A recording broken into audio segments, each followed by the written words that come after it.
pessoal, esse é o canal acadêmico e eu sou o Dr. Antônio Schultz. De maneira que nesse vídeo de hoje eu comento com vocês acerca de um questionamento, de um assunto polêmico relacionado com a odontologia, qual seja se o queratocisto ou ceratocisto odontogênico seria uma lesão cística ou uma neoplasia cística. E basicamente essa polêmica que perdura desde a minha época de estudante, ela foi parcialmente solucionada em 2005, quando a Organização Mundial da Saúde, um grupo de professores, cientistas, se reuniu e chegaram à conclusão que o queratocisto odontogênico, o ceratocisto odontogênico, na realidade é uma lesão cística que apresenta características de neoplasia e para um determinado tipo de lesão associado a um comportamento clínico mais agressivo e a um maior índice de recorrência, esse queratocisto odontogênico ou cisto queratinizante odontogênico queratinizado odontogênico deveria ser denominado de tumor queratinizante odontogênico. Contudo, parte daquele grupo que, ou melhor dizendo, os cabeças daquele grupo, eles, com o passar do tempo, passado 14, 15 anos, eles voltaram a entender que o queratocisto odontogênico, que o ceratocisto odontogênico não é uma lesão neoplásica, mas sim uma lesão cística. E a classificação da Organização Mundial de Saúde relativamente a tumores odontogênicos, classificação essa que inclui os tumores odontogênicos benignos, malignos, os cistos odontogênicos e outros tipos de lesões odontogênicas, eles voltaram o ceratocisto odontogênico, o queratocisto odontogênico para a classificação não mais de uma neoplasia, mas sim de um cisto odontogênico. Entretanto, eu confesso para vocês que, sob a minha óptica, nem a classificação de 2005 e nem a classificação de 2017, ela está correta, porquanto, na realidade, não existe o tumor queratinizante odontogênico ou o cisto odontogênico queratinizado, queratocisto odontogênico. Existem as duas lesões. Então,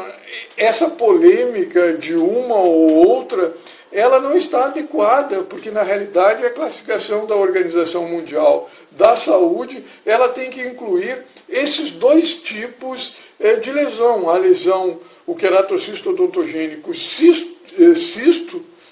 odontogênico de natureza cística e o queratocisto odontogênico de natureza tumoral, neoplásica.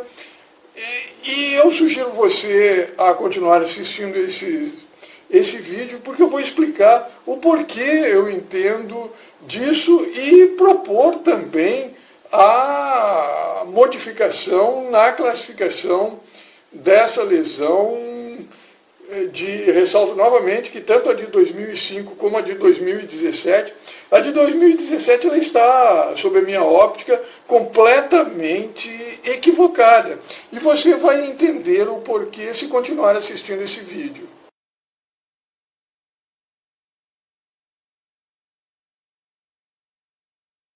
Feitas essas considerações introdutórias, nós passamos a apresentar algumas considerações gerais acerca do queratocisto odontogênico, porque o queratocisto odontogênico ele apresenta esse potencial, algumas lesões apresentam esse potencial maior de recorrência, de maneira que gerou-se na patologia oral brasileira e mundial essa polêmica acerca da natureza dessa lesão, se o queratocisto odontogênico seria um cisto ou uma neoplasia. E para complicar essa polêmica, o queratocisto odontogênico é uma lesão que apresenta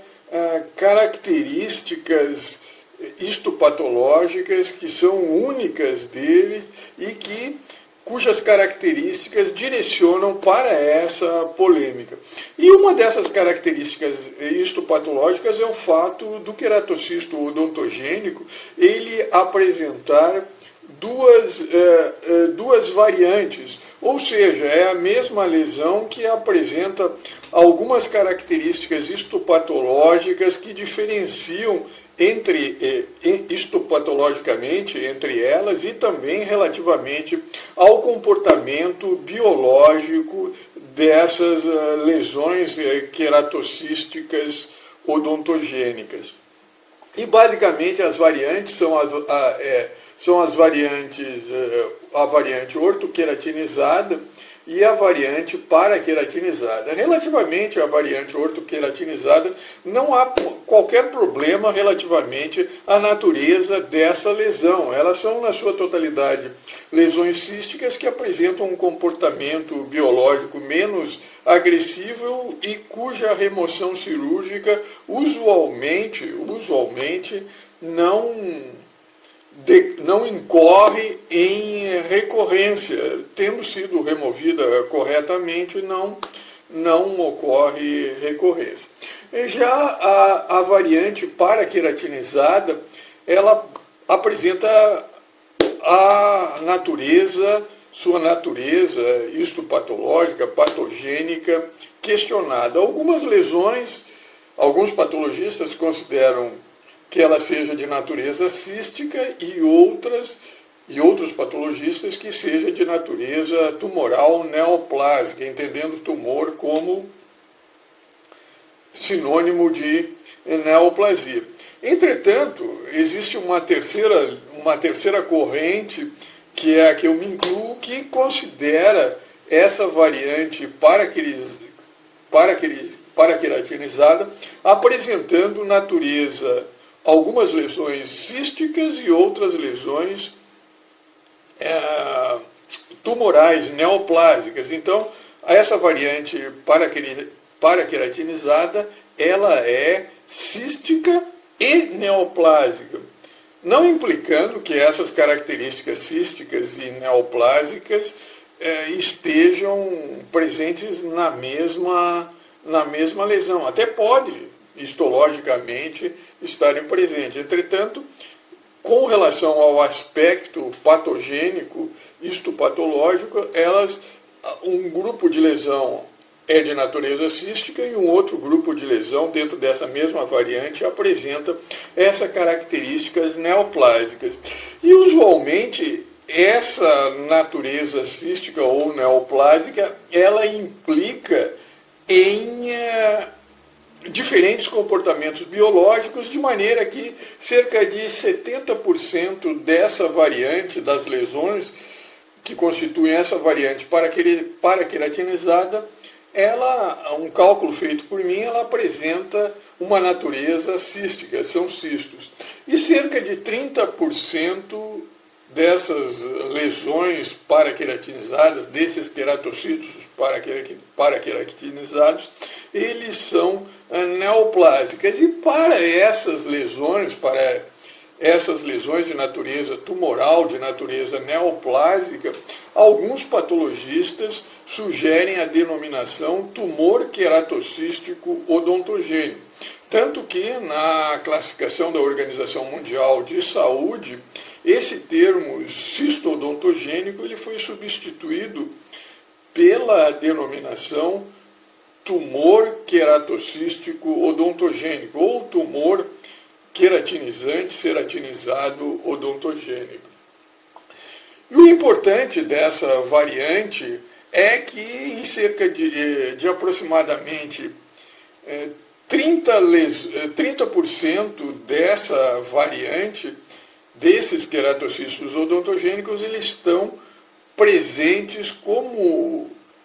sinal característico da síndrome de Gorlin ou síndrome de Gorlin-Goltz. Essa síndrome de Gorlin-Goltz, ela é constituída pela tríade de sinais, quais sejam a presença de queratocistos múltiplos na maxila e na mandíbula, a presença de costela bífida, ou seja, a terminação das costelas apresenta uma forma de V bífida, e também pela presença de carcinomas basocelulares, dentre outros sinais. E cerca de 30%, melhor dizendo, cerca de 70% desses queratocísticos relacionados com a síndrome de Gorlin, eles apresentam mutações essas que guardam relação com a atividade proliferativa do epitélio. E cerca de 15% dos queratocistos que não guardam uma relação, ou seja, eles estão presentes na maxila e na mandíbula sem a presença concomitante de carcinomas basocelulares, costelas bífidas, dentre outros sinais. Cerca de 15% desses apresentam mutações essas que, relembro, como acabei de mencionar, estão relacionadas com a atividade proliferativa do epitélio. Isto posto, a variante ortoqueratinizada, assim como a variante paraqueratinizada, o epitélio de revestimento dessa cavidade cística, que usualmente é preenchida por queratina, ainda apresenta debris celulares, bem como pode apresentar também a presença de algumas células de natureza inflamatória, imune. Esse epitélio usualmente é um epitélio fino, de 10 a 15 camadas de células, constituída por uma camada de células periféricas em paliça, como se fossem tijolos dispostos no seu maior comprimento, dispostos lado a lado, em que o núcleo apresenta uma polaridade reversa. Isto é, esse núcleo está voltado para o interior do epitélio e não para a junção epitélio-conjuntivo. Junção essa que, como nós podemos constatar nessa histopatologia, apresenta uma fragilidade, ela é facilmente separada da cápsula de tecido conjuntivo essa que apresenta alguns restos de epitélio, ilhas de epitélio, ninhos de epitélio, denominados cistos filhos, que, por sua vez, essa frágil junção epitélio-conjuntivo associada à presença desses cistos filhos, desses restos epiteliais presentes nessa cápsula de tecido conjuntivo, dificultam a remoção cirúrgica, de maneira que, não raramente,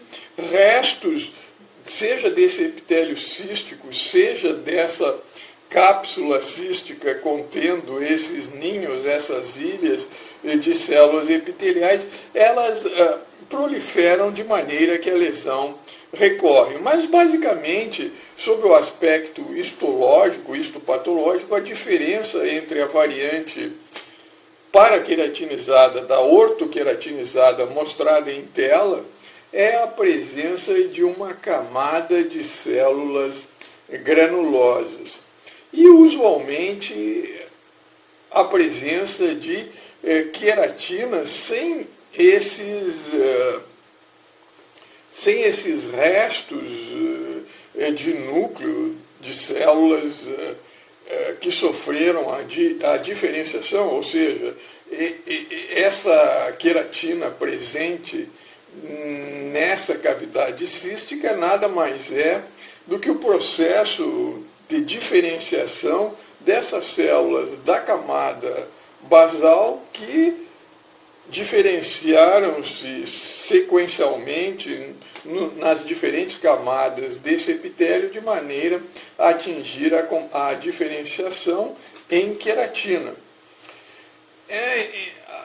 Entretanto, aqui se observa a presença desses restos nucleares bastante sugestivos de paraqueratina, mas como essa camada espinhosa aqui também é bastante acentuada e como essa foto ela foi tirada, essa fotomicrografia, ela foi reproduzida de um trabalho de um dos editores do grupo da Organização Mundial de Saúde, que classificou os cistos e tumores odontogênicos, as lesões odontogênicas em 2005, essa foto é apresentada como um queratocisto da variante ortoqueratinizada. E acredito que seja mesmo em decorrência dessa camada de células espinhosas. Entretanto, é importante ressaltar que essa imagem histopatológica aqui, ela é mais sugestiva de paraqueratina do que de ortoqueratina. Isto posto, a variante paraqueratinizada, que foi obtida também, foi extraída também, reproduzida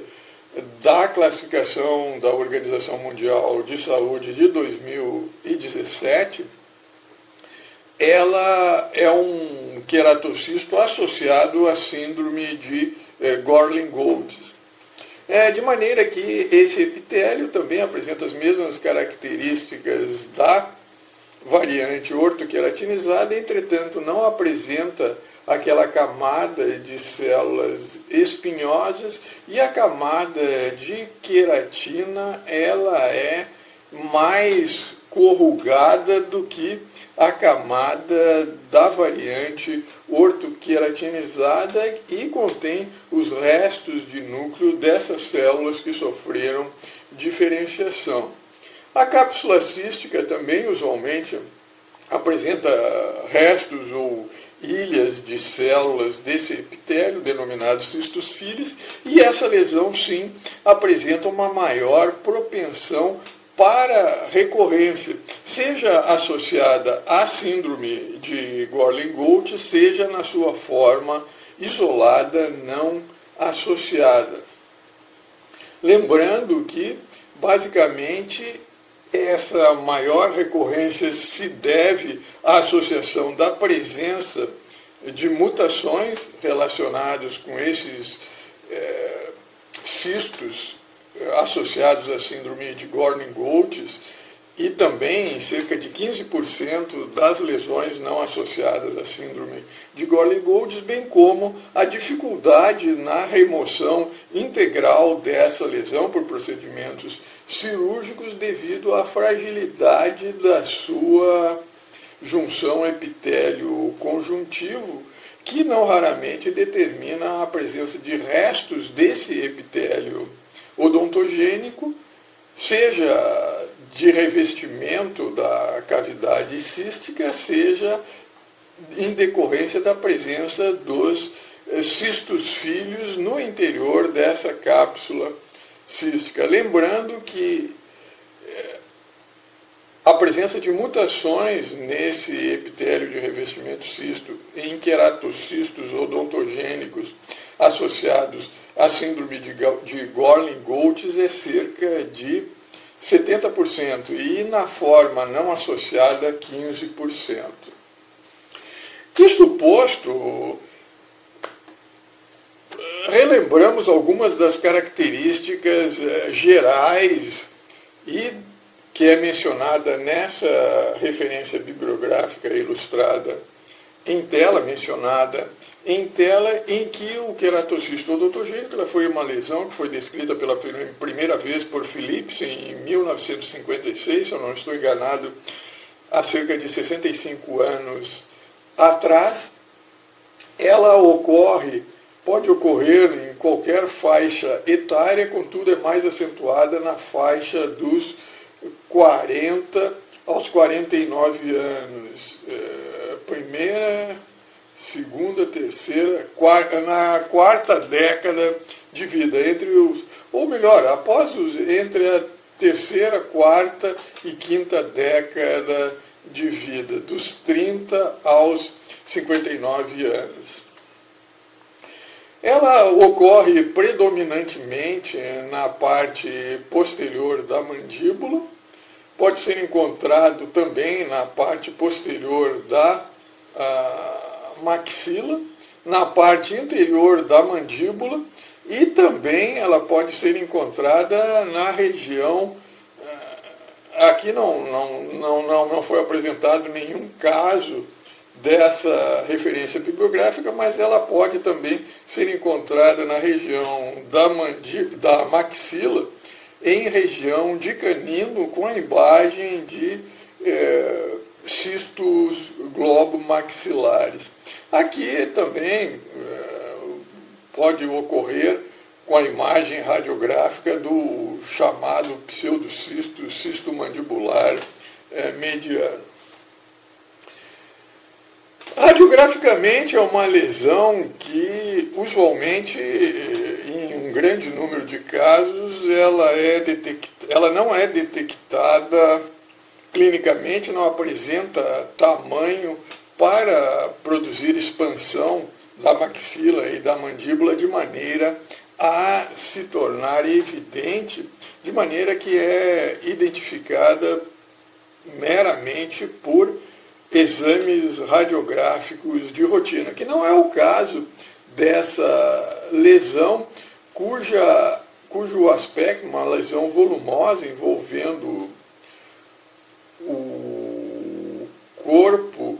o corpo e o ramo da mandíbula, na região do ângulo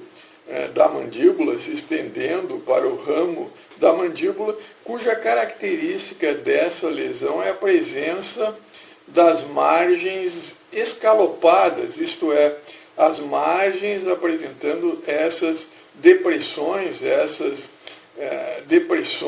e saliências em que podem determinar a presença de uma imagem radiográfica de favos de mel, que pode ser confundida, multiloculações que podem ser confundidas com lameloblastoma. É importante ressaltar que usualmente as lesões recorrentes, sob o aspecto do tamanho da lesão e do aspecto radiográfico, elas usualmente, um maior número de lesões que recorrem, elas apresentam um tamanho diminuto, ou seja, um tamanho reduzido, um menor tamanho comparativamente a essa lesão. E usualmente uma lesão como essa, ela tem apresentado relativo sucesso no tratamento dessas lesões, a marsupialização, ou seja, a descompressão, de maneira que se abre uma cavidade,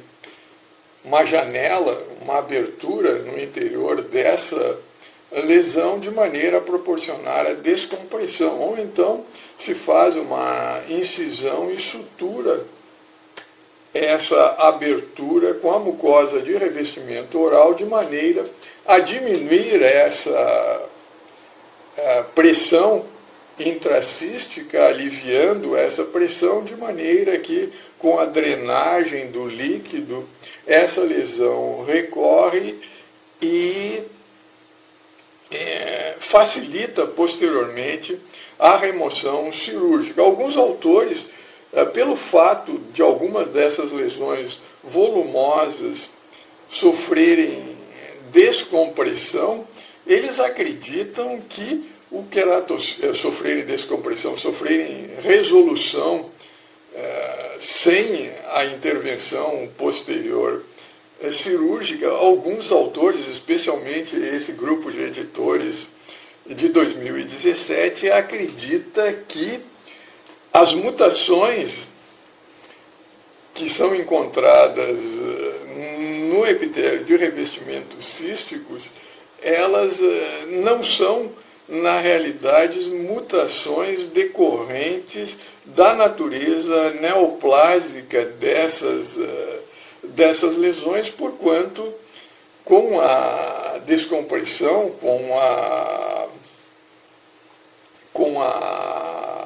o alívio da pressão intracística e a resolução da lesão, esse epitélio de revestimento cístico, a despeito da presença dessas mutações, não seria uma neoplasia, mas sim uma lesão de natureza cística, porquanto, basicamente, a diferença entre um cisto e uma neoplasia é que a neoplasia ela apresenta o crescimento autônomo, e você, ao marsupializar ou descomprimir esse epitélio de revestimento cístico e a lesão regredir, sofrer resolução espontânea em decorrência dessa marsupialização ou descompressão, não caracterizaria uma lesão neoplásica. Entretanto, é importante se ressaltar que o fato de você fazer a marsupialização, descomprimir e aviar a lesão por 3, 4, 5 anos, não significa que essa lesão não vai recorrer até um período de 25 anos. Então, de maneira que eu não concordo muito com essa óptica dos eruditos professores universitários que participaram dessa elaboração, dessa classificação da Organização Mundial de Saúde de 2017. A seguir, nós, relacionando com esse tema da recorrência, nós podemos constatar que, comparando o tamanho das lesões, o total das lesões, com as recorrências, que o maior número de lesões que recorreram apresentavam um tamanho entre 0 a 15 centímetros quadrados, ou melhor dizendo, uma área entre 0 a 15 centímetros quadrados. À medida que se aumentou o tamanho, que se comparou o tamanho das lesões com a recorrência, ocorreu, à medida que se aumentou, se constatou um aumento do tamanho das lesões, uma diminuição relativamente ao número de recorrências, ou seja, uma correlação negativa entre o tamanho das lesões e a presença de recorrência. E com relação também ao tipo de tratamento utilizado, basicamente, quando se analisa, por exemplo, a enucleação mais a crioterapia, tem um percentual de 38% de lesões recorrentes. Quando se analisa a marsupialização, tem um percentual de 33% de lesões recorrentes. Marsupialização mais cistectomia, 13%, e quando se analisa a recorrência, quando se analisa, melhor dizendo, 39 lesões, nenhuma apresentou recorrência. Quando se analisa também a enucleação mais o emprego de uma solução cauterizante, esclerosante, denominada de solução de Carnoy, que eu já comentei a respeito dela em vídeo anterior, a recorrência é em torno de 9%. E essa tabela, ela ilustra bem o porquê eu discordo, importante ressaltar, eu discordo tanto da classificação da Organização Mundial da Saúde referentemente a essa lesão queratocisto odontogênico de 2005, quanto da mais recente classificação da Organização Mundial da Saúde de 2017.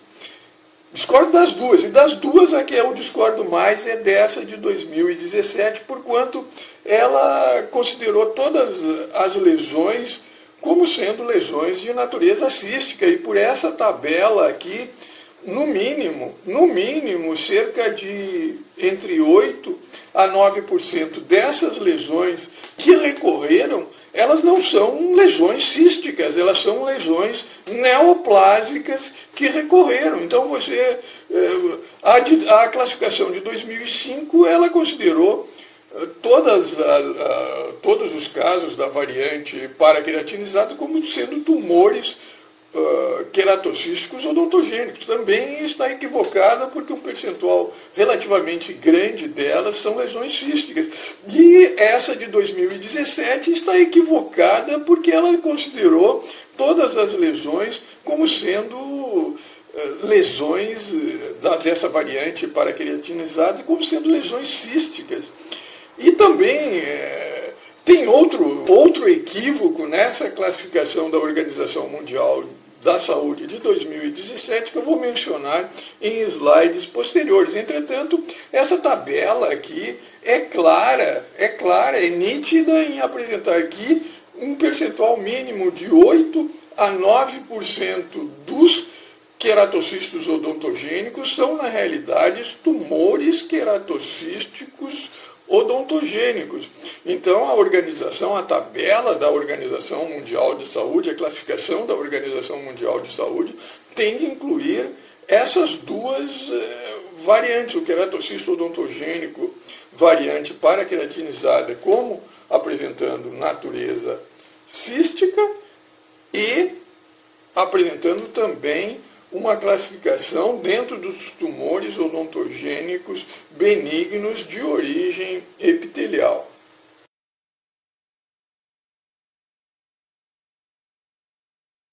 Entendidas essas considerações gerais acerca do queratocisto odontogênicos, nós passamos a estudar, a compreender o porquê alguns autores consideram o queratocisto odontogênico não uma lesão cística, mas uma lesão neoplásica. E, basicamente, esses autores acreditam que o queratocisto odontogênico seja uma lesão neoplásica pelo fato de que a atividade proliferativa no interior do epitélio de revestimento do queratocisto, quando comparado com os outros cistos, tais como o cisto radicular, o cisto dentígero, dentre outros, apresenta uma atividade proliferativa identificada por antígenos, tais como o antígeno PCNA e o antígeno KI67, que, respectivamente, indicam as células que se encontram em fase de síntese e de mitose no ciclo celular. Essa atividade proliferativa é cerca de 15 vezes, de 15 a 17, de 13 a 15 vezes superior à atividade proliferativa desses epitélios. E também um outro dado interessante é que essas mitoses, elas se localizam basicamente no epitélio de revestimento do queratocisto odontogênico comparado ao cisto dentígero e o cisto radicular. Elas se encontram predominantemente em nível suprabrasal, enquanto que no cisto dentígero e no cisto radicular elas se encontram em nível da camada basal. Também esses autores admitem que, por essa camada de células basais do epitélio de revestimento do queratocisto odontogênico apresentar uma polaridade inversa relativamente ao limite entre o epitélio de revestimento e a cápsula cística, ou seja, a junção epitélio-conjuntivo, epitélio-cápsula cística, essa polaridade inversa e essas características morfológicas dessas células da camada mais basal desse epitélio de revestimento cístico seria de pré-ameloblastos, de maneira que esses autores que acreditam origem nessa natureza neoplásica para esse epitélio de revestimento do queratocisto odontogênico, acreditam que essa atividade proliferativa em localização suprabasal dever-se-ia a uma interação entre o epitélio e o conjuntivo. Também um outro dado interessante é que quando se compara os queratocistos, a atividade proliferativa nos epitélios de revestimento do queratocisto odontogênico associado à síndrome de Gorlin, com as lesões não recorrentes, a diferença é estatisticamente significativa, seja para as lesões não recorrentes e recorrentes. Agora, quando se compara essa atividade proliferativa entre as lesões recorrentes e não recorrentes, essa significância estatística passa a ser não significante. Isto posto, os autores eles consideram que para esse epitélio de revestimento cístico do queratocisto apresentar essa maior atividade proliferativa, essa maior atividade mitótica comparativamente ao epitélio de revestimento dos outros cistos, tais como dentígeno e radicular, relativamente a essa atividade mitótica, a essa atividade proliferativa, esse aumento nessa atividade proliferativa, atividade mitótica, dever-se-ia a alterações de natureza mutagênica, ou seja, mutações em genes que promoveriam essa maior atividade proliferativa. E um dos genes que foi aventado, um dos 2 genes que nós estudaremos nesse vídeo e que foi aventada essa possível mutação, um deles seria no gene P53. O gene P53, como nós sabemos, é um gene que guarda relação com o controle da atividade no ciclo celular e também com atividades relativamente às alterações que ocorrem nesse ciclo celular, de maneira que uma célula que apresente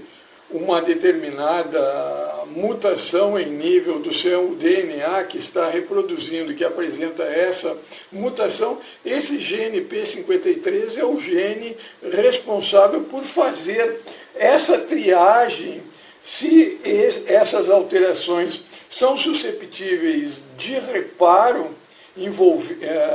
direcionando essa célula para o reparo, ou então se essa célula, se esse reparo não pode ser efetuado de maneira a dirigir essa célula para a apoptose. De maneira que esses autores que acreditam na teoria neoplásica para o queratocisto odontogênico, eles entendem que mutações envolvendo esse gene P53 determinariam esse aumento da atividade proliferativa. Por outro lado, os autores que contestam essa teoria, dentre as quais os autores responsáveis pela classificação da Organização Mundial da Saúde, referentemente aos tumores da cabeça e do pescoço, incluindo os cistos odontogênicos, eles entendem que essa maior atividade proliferativa desse epitélio determinaria um aumento da expressão desse gene P53, que não necessariamente estaria relacionado a um aumento da expressão no interior desse epitélio desse gene P53 decorrentes de mutações, mas de um mecanismo de feedback, ou seja, de controle decorrente dessa atividade proliferativa. Em outras palavras, essa atividade proliferativa induziria um aumento da expressão desse gene P53 de maneira a controlar esse crescimento exacerbado. É uma teoria que a lógica aponta no direcionamento oposto, no direcionamento, com toda a vênia erudição dos professores que elaboraram essa teoria, aponta na direção realmente da mutação, pelo menos em um número de aproximadamente entre 15% a 17%, entre 8% a 15% de lesões realmente neoplásicas e algumas delas associadas à síndrome de Gorlin-Goltz. Isto posto em tela, eu passo a apresentar o mecanismo pelo qual grande parte dos patologistas, inclusive eu, acredita que em um percentual que varia em torno de 8% a 30% dos queratocistos odontogênicos, sejam eles com conexão integrantes da síndrome de Gorlin-Goltz, seja eles isolados, eles não são lesões císticas, mas sim lesões tumorais, e para esse percentual de queratocistos odontogênicos, o termo tumor queratocístico odontogênico ele se aplica. Basicamente, esse mecanismo ele tem como base um gene denominado PTCH1 ou PTCH2, que é um gene oncossupressor, cujo produto desse gene promove a inibição de uma outra proteína denominada proteína SMUTED, SMO. Essa proteína SMUTED, ela estando inativa, ela determina com que outra proteína com função supressora, ou seja, a proteína supressora FUSED, ela que também está associada a outras moléculas essas que determinam a ubiquinização da proteína GLI, que é uma proteína que atua como um fator de transcrição, mas que, estando essa proteína SMUTED inibida, essa proteína supressora SUFU, ela não promove a ubiquinização dessa proteína GLI, de maneira que a inibição proporcionada por essa proteína supressora FUSED, em decorrência da não ubiquinização da proteína GLI, determina o seu sequestramento, ou seja, a sua permanência em nível intracitoplasmático, de modo que ela, que é um fator de transcrição nuclear, não migra do citoplasma para o núcleo e, consequentemente, em nível nuclear, ela não reconhece o núcleo, que apresenta uma região de reconhecimento para essa proteína GLI, não é ativada e, consequentemente, a proliferação celular não ocorre. Contudo, quando ocorrem mutações, seja nesse gene PTCH1 ou PTCH2, ou então mutações nessa proteína SMUTED, ou então uma hiperestimulação desse gene PTCH1, PTCH2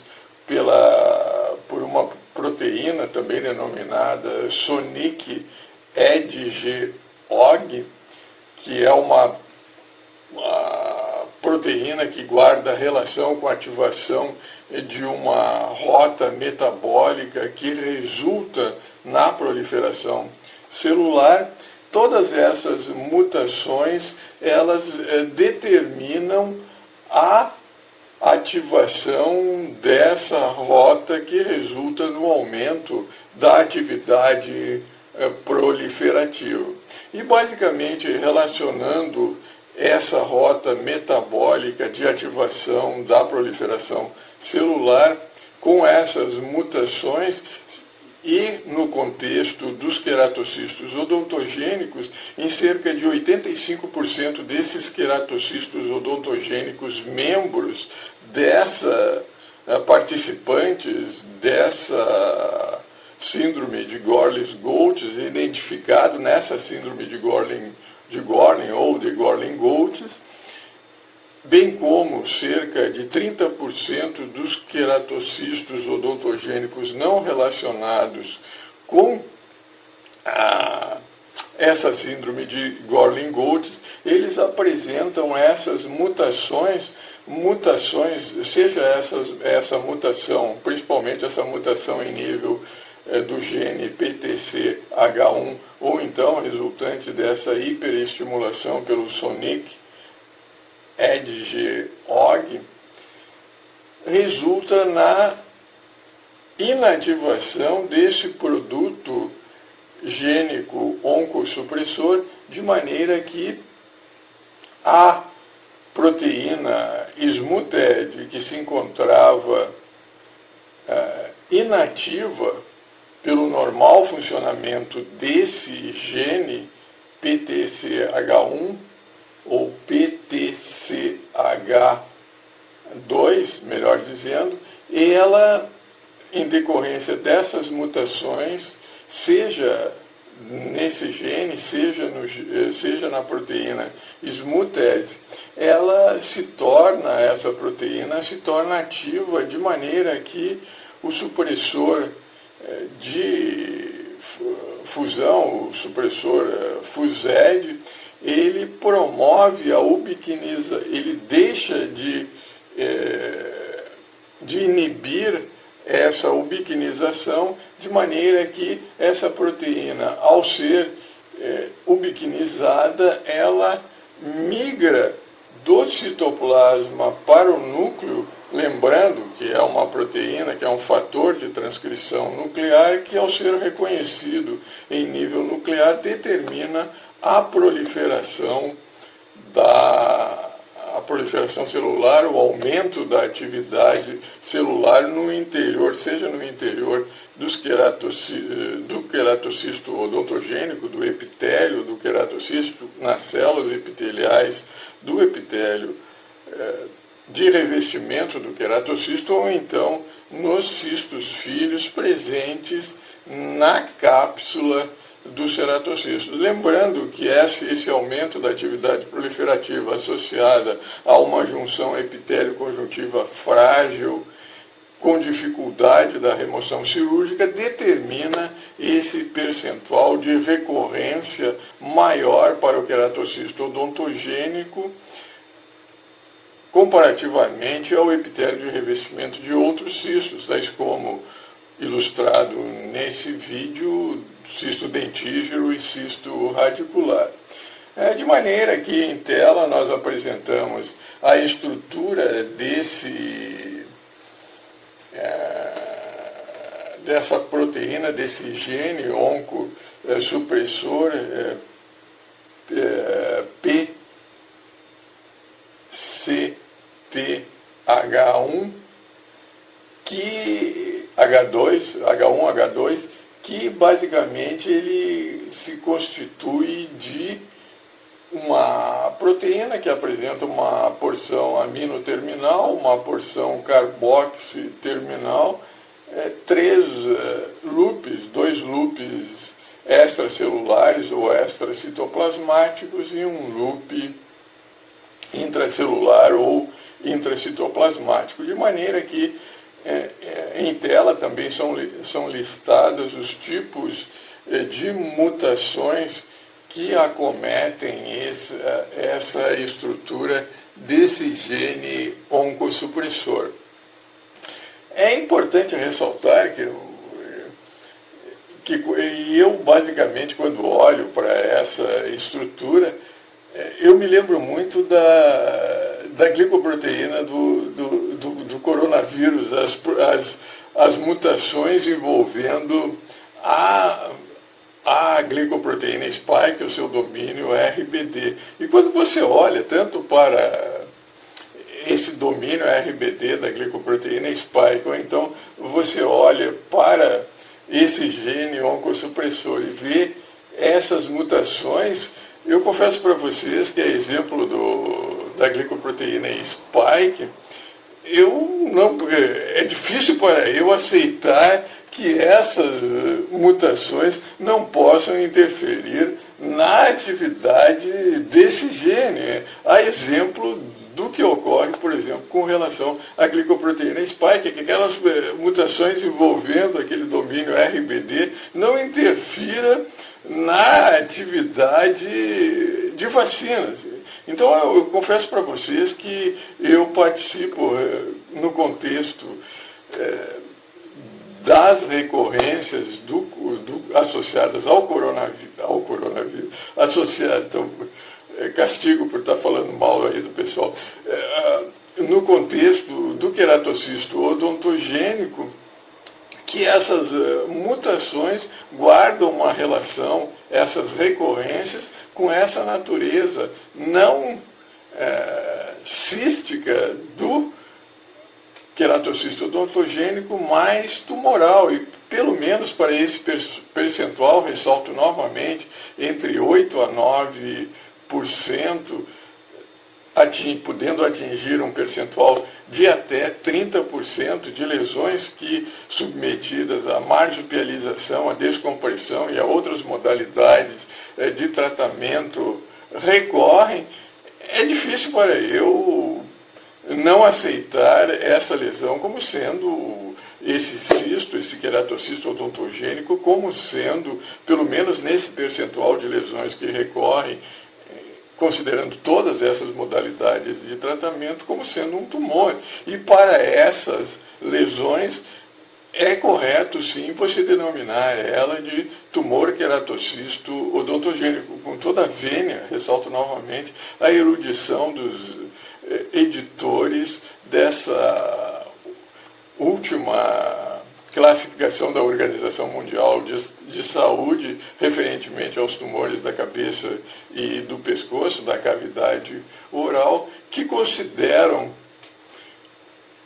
todas as lesões de queratocisto odontogênico paraqueratinizadas e ortoqueratinizadas como sendo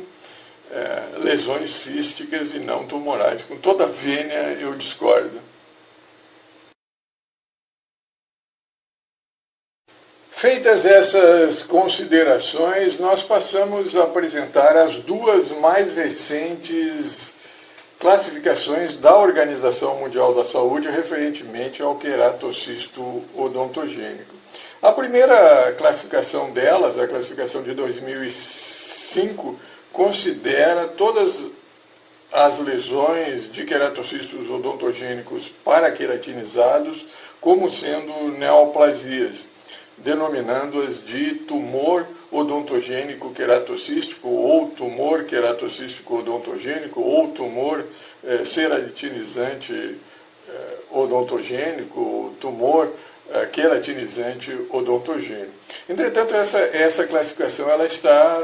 está equivocada no direcionamento de que algumas lesões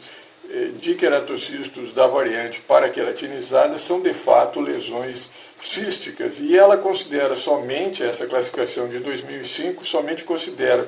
como a lesão cística a variante ortoqueratinizada, que não corresponde à realidade, portanto está equivocada. A outra classificação, a mais recente delas, ela está, sob a minha óptica, a de 2017, mais errada do que a de 2005. Ela contém, sob a minha óptica, dois erros. A referência bibliográfica mencionada em tela, referentemente a essa classificação de 2007, da classificação mundial da saúde, em que em tela nós apresentamos essa classificação. Essa classificação ela considera como um cisto odontogênico como uma lesão cística, todas as variantes, todas as lesões referentemente à variante paraqueratinizada e também a variante considerada ortoqueratinizada. Entretanto, ela considera os queratocistos odontogênicos como sendo duas lesões, a variante paraqueratinizada e a variante ortoqueratinizada. Na realidade, elas não são duas lesões distintas, o queratocisto odontogênico é a mesma lesão com duas variantes, a variante paraqueratinizada e a variante ortoqueratinizada. Então, sob esse aspecto, está errada. Está errada também por considerar todas as lesões como sendo lesões de natureza da variante paraqueratinizada, como sendo uma lesão de natureza cística. Não, em um percentual, ressalto novamente, entre 9% a 30% dessas lesões, seja desses queratocistos dessa variante paraqueratinizada, seja associada à síndrome de Gorlin-Goltz, ou então casos isolados, elas são lesões neoplásicas, são tumores queratocísticos odontogênicos que recorrem independentemente do tratamento que se utiliza. Então, aquele argumento de que a marsupialização ou a descompressão reverteria essas mutações que ocorrem no epitélio de revestimento do queratocisto seria um mecanismo de feedback para compensar esse aumento da atividade proliferativa, sob a minha óptica, com toda a erudição, ressalto novamente, dos editores dessa última classificação da Organização Mundial da Saúde, é conversa para boi dormir. E também essa variante ortoqueratinizada, ela na realidade, ressalto novamente, ela é uma lesão, uma lesão de natureza cística pertencente ao queratocisto odontogênico. Então ela não é uma lesão distinta, tal como o cisto odontogênico calcificante, o cisto odontogênico glandular, o cisto gengival, o cisto periodontal lateral ou botrioide. Ela não é uma lesão distinta, ela é uma mesma lesão, ela é um queratocisto odontogênico. Isso posto, nós lembramos a classificação de 2005, em que toda a variante paraqueratinizada foi classificada como um tumor queratocístico odontogênico, que na realidade não corresponde também à realidade. Cerca de 70% dessas lesões são lesões de natureza cística. E ressalto, lembrando novamente, que foram consideradas somente como lesões císticas do queratocisto odontogênico o uso da variante ortoparaqueratinizadas. Isto posto, eu apresento a classificação com a intenção de poupar o dinheiro das universidades públicas e também das universidades particulares. Nesses encontros da Organização Mundial da Saúde, eu já proponho uma classificação que eu entendo que soluciona esse problema. Qual seja? Você considera os queratocistos odontogênicos segundo a sua natureza, em dois tipos. Os que apresentam a natureza cística, referentemente à variante ortoqueratinizada, e os 70%, aproximadamente 70% da variante paraqueratinizadas, que são lesões, de fato, de natureza cística. E considera também o tumor queratocisto odontogênico, os restantes, entre 8, 9 a 30% de lesões de queratocistos odontogênicos que são da variante paraqueratinizada. Acredito que com essa classificaçãozinha simples, pelo menos em relação ao queratocisto odontogênico, se poupa o dinheiro tanto das universidades públicas como das privadas nesses encontros da Organização Mundial da Saúde. Nesse vídeo nós discutimos acerca dessa polêmica que envolve os queratocistos odontogênicos referentemente à sua natureza, se seriam lesões císticas ou lesões neoplásicas. Porquanto foi gerada, considerando as duas últimas classificações da Organização Mundial da Saúde, uma dúvida, porquanto a de 2005 considera os cistos da variante paraqueratinizada como sendo de natureza neoplásica, o que de fato não é no seu contexto geral. Algumas dessas lesões são de fato de natureza cística. E, ao contrário, ocorreu relativamente à classificação mais recente, agora de 2017, que considera todos os cistos da variante paraqueratinizada como sendo de natureza cística, o que de fato também não ocorre em decorrência de um percentual entre 8% a 30% desses cistos dessa variante paraqueratinizada serem de fato lesões neoplásicas que deveriam ser denominadas e classificadas como tumor queratocísticos odontogênicos ou tumores odontogênicos queratocísticos ou tumores queratinizantes odontogênicos ou ceratinizados odontogênicos. Também essa classificação de 2017 apresenta também um erro sob a minha óptica, que é o de considerar a variante paraqueratinizada e a variante ortoqueratinizada como lesões distintas, o que de fato não são. É a mesma lesão com diferentes variantes essa referentemente ao comportamento clínico, em que a variante ortoqueratinizada apresenta um índice menor de recorrência do que os da variante paraqueratinizada. Em decorrência disso, nós propomos uma classificação em que os cistos eles são classificados somente segundo a sua natureza, ou, se preferirem, o comportamento clínico referentemente à recorrência, em que se classifica, em que eu classifico essas lesões segundo a natureza cística, englobando os 70% da variante paraqueratinizadas, que de fato não são de origem neoplásica, mais os queratocistos da variante ortoqueratinizadas. E, como tumores epiteliais benignos, os entre 9% a 30% de queratocistos paraqueratinizados que de fato apresentam um índice de recorrência maior, são mais agressivos, mais difíceis de removerem, que apresentam no seu contexto mutações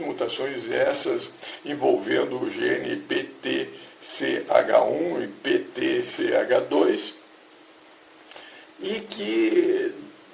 para esse percentual entre 8%, 9% a 30%, de fato a classificação de 2005, denominando eles de tumor queratocístico odontogênico, está correta.